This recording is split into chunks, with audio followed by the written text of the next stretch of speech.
Fresh out of art school, I decided that I'd like to work for public television in Philadelphia. I showed them my portfolio and resume. They said okay, and that I would start on Monday, February 26, 1968, at the former WFIL Channel 6 studios at 46 and Market Streets, where they used to produce the old Bandstand show with Dick Clark. I did graphic design work in the art department, as well as designing, building, and installing set pieces for the scenic design department as a full-time freelancer without benefits at $1.51 an hour. I worked at the Philadelphia studios for about 6 months until I was offered a new job as a TV production tech with company benefits. I said yes, and on the 26th of August 1968, I was to report to 5th and Scott Streets in Wilmington, Delaware, where WHYY maintained the TV12 news operation in a converted 1890s red brick schoolhouse in the middle of the Italian neighborhood. My new union job at the base rate of $3 an hour, shooting, processing, and editing 16mm black and white film for news stories, as well as operating studio cameras, doing lighting, and building sets. A month and 2 days later, I got married and moved to Westchester, PA, into a carriage house on a huge estate. Fast forward to July 1969, the summer of love. My wife, Suzanne, was barefoot and pregnant, and I was given the assignment of a lifetime to go to Cape Canaveral to document the Apollo 11 launch to the moon. It was an hour piece to be shown as a Diamond State profile with Don Dunwell, the news director and anchor. Soon we had 2 kids and decided to buy a house on 2nd Street in Queen Village, where houses were cheap and the urban pioneer spirit was in full swing.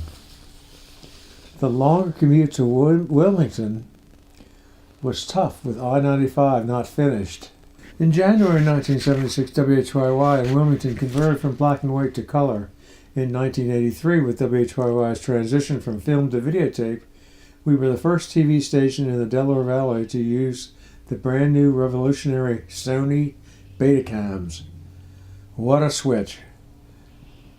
Soon after 15 years doing news in Wilmington, I was transferred to Philadelphia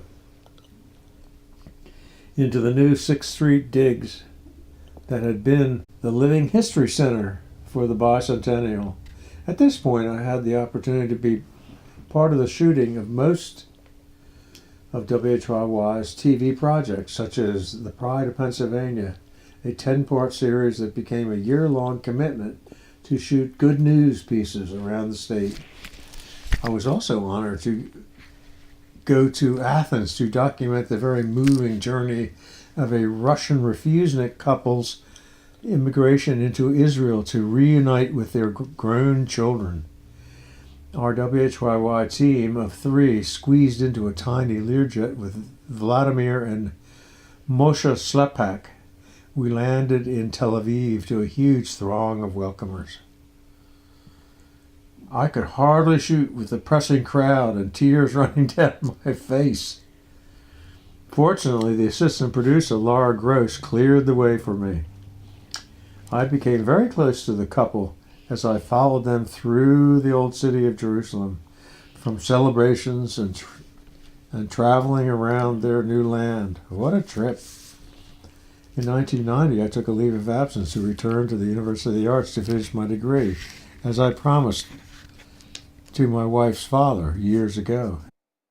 So, of course, there's a lot more to the story than you hear here because Eric had to stop talking and I have to stop putting pictures up so I can come see this wonderful cake cutting.